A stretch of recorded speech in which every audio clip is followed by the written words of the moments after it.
And so I guess it was her first or second year up there. And we were in the breakfast area of the hotel where I stay every time I would go up to see her. And it was one of the very first and certainly initial most meaningful conversation that she and I had with her as an adult. And she was just thanking me. And Daddy, you've always supported me. You've always encouraged me. You've always believed in me. You've always told me that I could do it no matter what other people say. She was really sharing a lot of fears and self-doubt. She was 23, 24. Okay. And talking about, just the easy shorthand way to say it, all the haters that she was believing, the mean girls, and she couldn't really would focus back on. Anytime she was feeling that way, she would text or call me and I would lift her up. It's funny. It happened last night. I'm on the plane and I can show you the text. I don't mean to digress too much. I get a text from her at 11 o'clock at night and says, I'm at this party and I think people don't like me. I think they think I'm stupid. And so, sorry, baby. Oh my God. I went fucking crazy. Yeah. And I start telling, well, that's their problem. You need to leave there. If they think punch them in the tit. Get the fuck out. Yeah. I start sending her all these screenshots of motivational sayings. And then I love you, Daddy. Thank you. Have you left yet? Have you gotten the fuck out yet? And she told, today we'll talk and she'll tell me the story.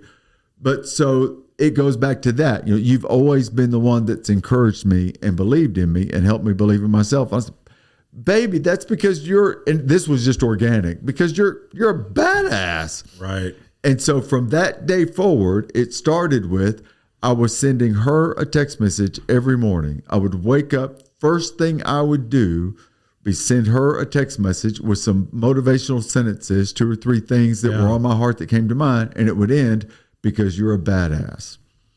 And it went from there, Allie saying, I need you to send this to my roommates. I need you to also send this to my friends. And then those friends, I need you to send this to these people. And so the list of people it went to grew and grew.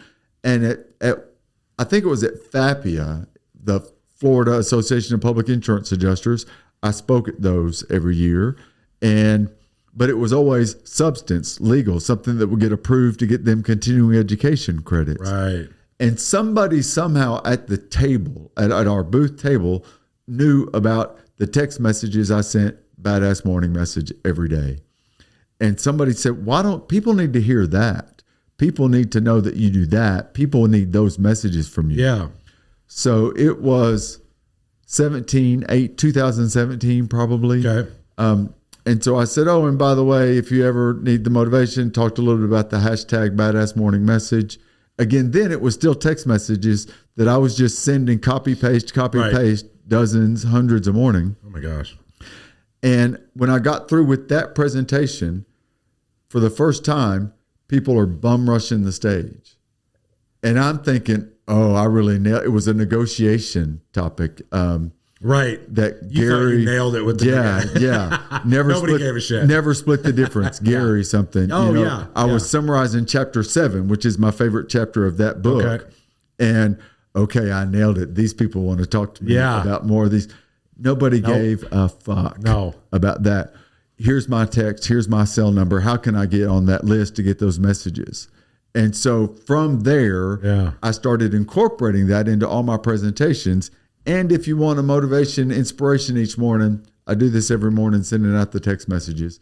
And so it grew from just sending it to encourage Allie, being a good dad. Yeah. I was just So that's part of your miracle morning. That's part of your miracle morning. That's it. That's it. I'll go again. I never quit because I know that every loss may lead to another win. I'm going up.